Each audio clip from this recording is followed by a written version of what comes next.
Thanks a lot for joining me in this video. Just wanted to share something with you.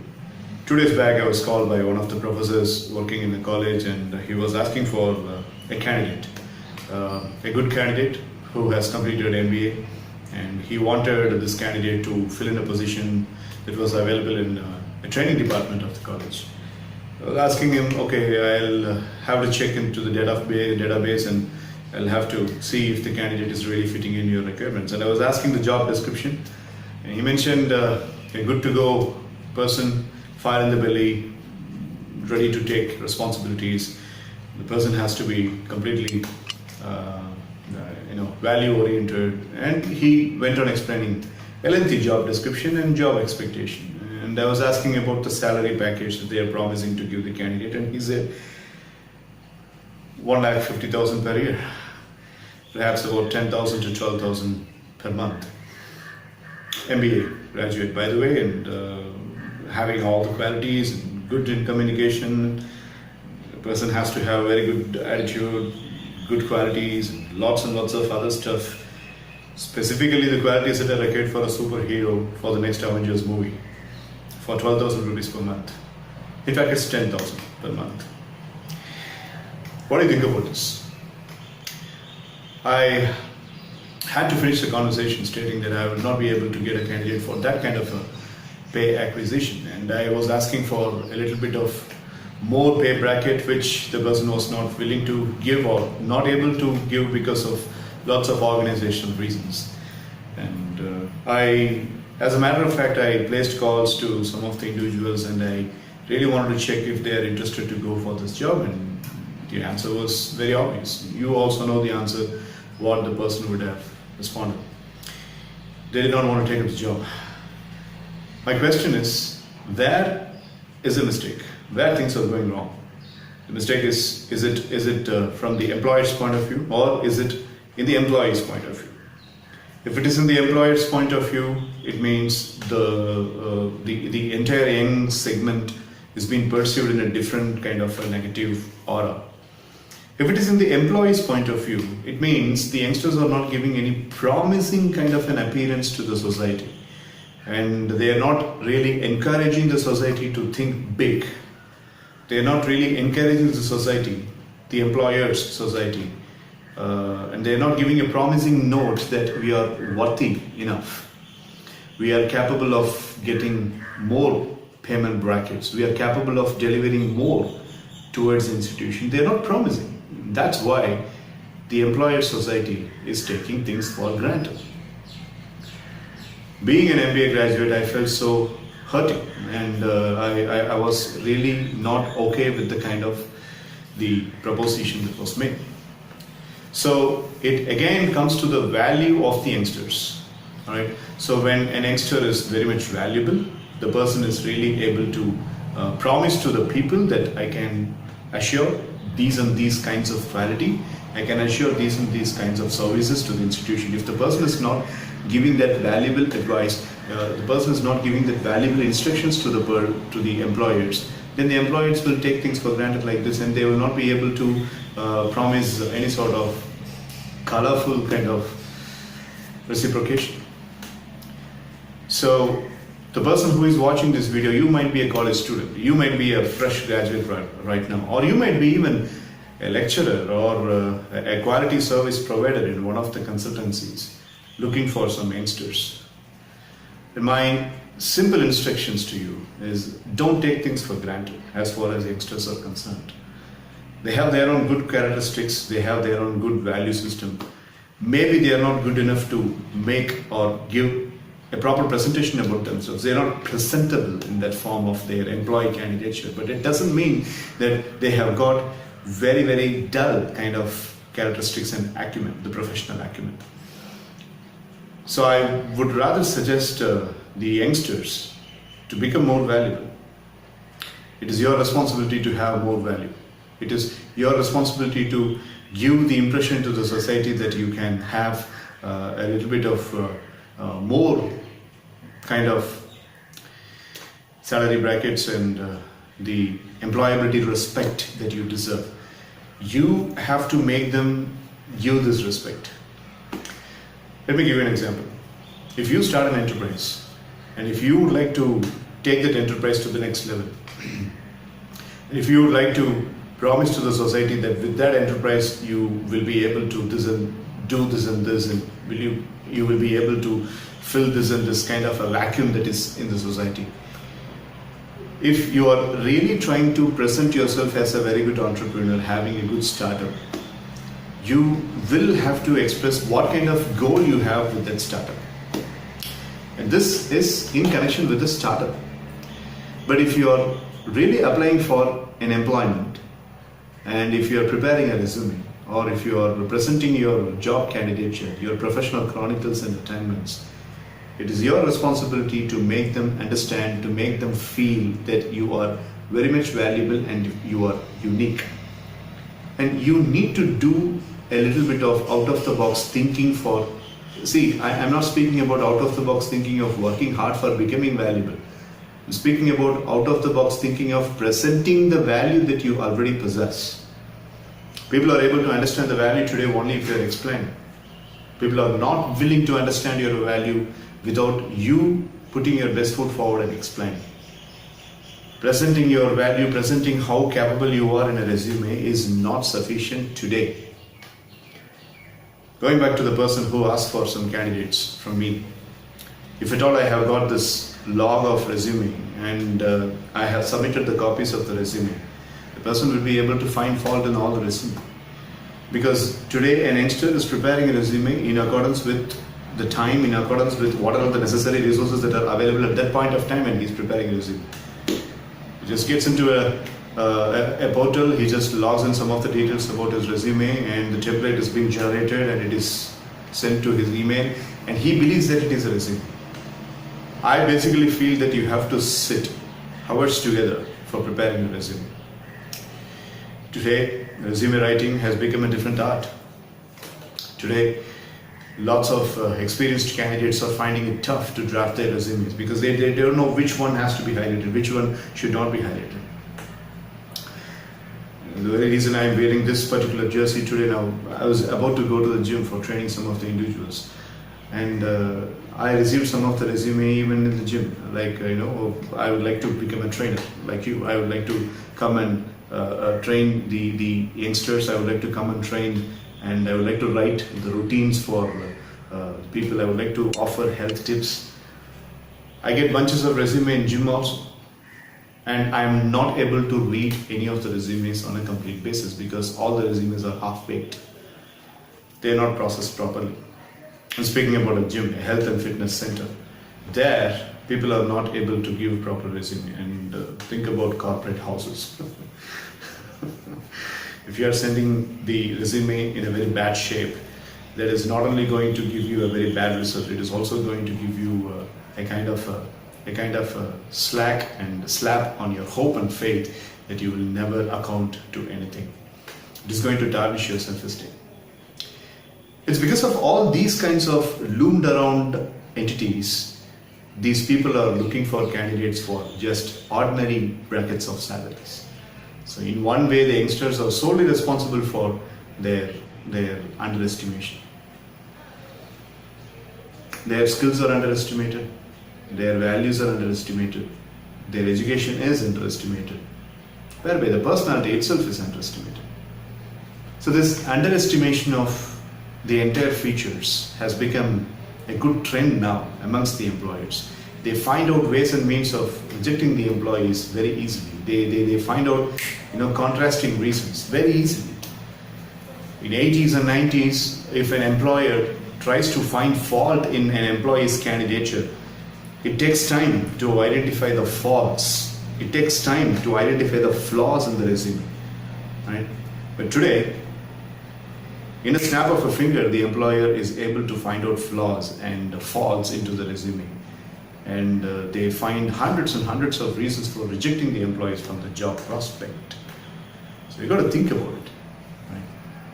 Who are you? Second year student, first year student, final year student in your college? You're doing your PG, you're undergoing your summer project. Whoever you are, you got to give extreme level of time stipulations towards building your resume. You got to feel proud of drafting your resume. You got to feel proud of presenting your skills and attainments in a particular document called as resume. It has to be rich. It has to be presented in a rich form that the employer has to think twice and thrice before rejecting your candidature. This call from that professor has really made me make this video. Right? So I usually don't record videos in this kind of attire, excuse me, but these days it only the content is what matters most, not the style of the person, the personality of the person. Do I wear the tuxedo or blazer or waistcoat? That doesn't matter. It only matters what content I'm doing. So you have to spend tangible time towards building your resume. You have to spend tangible time towards making the features of employment on a presentable fashion. You need to think about it. Speaking of enhancing your candidature, I would like to introduce a book to you. It's called as A Roadmap for Success by John C. Maxwell. John C. Maxwell is a very, very profound author. His another book is called as The 21 Irrefutable Laws of Leadership. It's a basic Bible for all the salespeople and the people who are really trying to showcase their leadership in their given occupation. But in this book, in The Roadmap for Success, he speaks about 10 chapters. And the 10 chapters, I would like to focus on the first 2 sections. That is, knowing your purpose and growing to your maximum potential. These are the 2 sections in which the entire kind of enhancing the candidature, enhancing the characteristics of becoming a very good employee, everything has been written in these 2 sections. In the previous video section, I explained about presenting yourself on a proper basis so that you will not be missed by an employer. And the employer has to consider that you are a very valuable resource. And in order to becoming or transforming yourself as a valuable resource, you have to focus on this particular section of this book, growing to your maximum potential. And in this book, Maxwell explains about a very important feature. He calls that feature as what must I pack in my suitcase, right? So he makes everything as a travel. Your career as a launching of a travel, a launching of a voyage or a kind of a trekking voyage, per se, if you will. So he speaks about what am I supposed to pack in that suitcase. That chapter is a very delicious chapter, I would say. I cannot describe beyond any other words than the word delicious. And this is a very nice chapter, I would like to say. So maybe if you try your luck, you can get the PDF copy of this book, but I would definitely suggest go to Goodreads or just try to buy this book. It's a fantastic book for enhancing your candidature.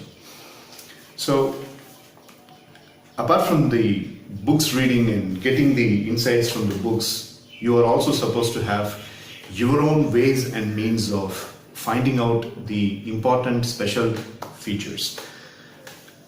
It so happens that in some of the interview panels, when a person is trying to attend the interview, there are a couple of questions which by asking the person is put into lots of stumbled bases. I mean, the person is biased because of those questions. More importantly, when a person is stumbling, it means the person has not understood the real identity features of the person. Let's say, for example, if I'm asking you, tell about yourself, just explain why you are so capable for this job. If you are really meddling up with, the answers, then it really means that you haven't understood the core of your identity. That's not only a mistake, it's a big sin. If you are an youngster and if you are not able to explain about your core identity, the integrity of yours, it means it's a sin. 83% of the employees who are working in the organizations currently, age range between 21 to 25, are working without even knowing their core identity. They just go present themselves, they have very good communication, they are hired and they are put into a particular vestibule of performance matrix in which they don't even suit at all, right?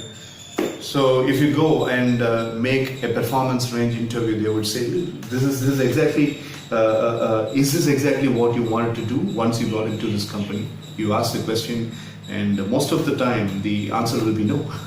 This is not what I was expecting to be part of. I was expecting to be in this domain. I was expecting myself to be fitting in this particular vestibule.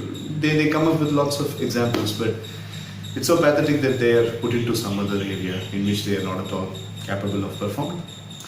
So for that, you need to identify. That's where this book comes handy. That's where your self-analysis comes handy. So if you're not able to do the self-analysis on a proper regard, then everybody is going to take advantage. And if you're not really worried about building your own testimony, you are going to work for somebody else's dream instead of working for your dream. So you need to be very much careful about creating the identity. If the identity is created, recognize it. If it is not created, at least create the identity. Having said that, I would like to share some of the notes that I have taken in this journal. A couple of weeks back, I was browsing through lots of articles that are so much required for making a kind of a workshop that I was scheduled to do in one of the schools in a faculty development program. So I was coming across some of the articles, and there is a statement. I would like to read it out for you. Take the lantern in the hand and you will always have light enough for your next step. No matter how dark, for the light will move along with you. Do not try to see a long way ahead. One step is enough. And one more statement. There is no inferiority about the man that God made. The only inferiority in us is what we put in ourselves. What God made is actually perfect. These two statements got into the veins, and I was really, it happens. The readers will understand what I'm trying to say here. You will definitely figure out what I'm trying to say. When you read something, it jumps into your nerves and it makes you work even more harder, right? So that's where I got this. It was one among the classical, there was a website called as the Forgotten Books, and I was fortunate enough to have some of the pages glimpsed around, and I got the notes. No matter how poor or how disastrous you may feel right now, stoutly deny the power of adversity or poverty to keep you down. Worth repeating. No matter how poor or how disastrous you may feel now, stoutly deny the power of adversity or poverty to keep you down. Constantly assert yourself. Constantly assert your superiority to environment. Believe in yourself. Feel that you are to dominate your surroundings. Feel and believe that you are to dominate your surroundings. I got lots of statements like this that will jump into your nerves, but I don't have time. So it's about exposing yourself to lots of things, like article pages, books like what I showed now, John C. Maxwell's book, or exposing yourself to good people who have seen the loops and corners of life, and they have their own ways and means of getting out of the troubled waters. It's exposing yourself to lots of positivity, positive messages, positive people, positive past, and plenty of other things. I started this video speaking about my mumbling of asking a candidate for a very, very meager amount of salary bracket, and I have come over here. It's all about investing and working on yourself. I recently posted in my social media page. It is about, there are two things that will definitely take your life in a different level. The two things are working on yourself, and another one is taking action on your plans. So when you are an employee candidature, when you would like to post your resume to an employer, whatever the company industry may be, or whatever the nature of the company may be, make sure that you have worked on yourself so prudently before you present your resume to me. 2 days later, I'm going to meet an institution's head, and I'm going to talk to that person about how I am going to bring the difference in the people who are in that institution, the students who are in that institution. And I'm definitely going to blow his mind that I will be the person who is going to get the contract for the training. because I have got the plans, I have got the experience, and I have got the tricks of the trade, and I have got the tools and resources required for that particular segment of students. So all I have to do is I have to go stand and capture eye to eye, and I'm going to present all these things to him, and I'm going to blow his mind, stating that I will be the best person for those students. As a matter of fact, that's what I was doing for the past 16 years in the pursuit of training many students, and I'm going to do the same, and I will be doing that till my last breath. Likewise, choose a domain of yourself and make sure that you make those people understand that you are that person, you are that alpha person who is going to be filling into that domain. For that, you got to work on yourself, and you got to make a lot of plans and take action. All right. So, in order to make the long story short, first become a presentable person. Make sure that you are reminding yourself what are the best chronicle features of yours. Second, go for this book, John C. Maxwell's Your Roadmap for Success, and get some information exclusively from the chapters section of growing your potential. And the next one is, as I have read the statements, take the lantern first and the path will automatically be paved. Right? Work on yourself and take action on all these plans. You will definitely be a fantastic candidature, and an employer will come, and the pulling factor, you will be pulled to the employer, and he will say, he will fix a salary bracket for you. Just like, I always use this metaphor, exclusively we all have this dream of Tamil Nadu agriculture experts and farmers should fix their own price for their own products, which has never been happening in the recent past in Tamil Nadu. That's a very irking and painful fact. Just like a day has to come where the farmers have to fix the price for their own grains and their own harvest product, an employee should also be in a position to fix the price for his own candidature. He has to dictate the salary bracket in which he will be working. That state has to come, and the youngsters will have to work on that level, and they have to make it possible. It is going to be possible if you work on yourself. Thanks a lot for spending time. I'll be meeting you in the next video.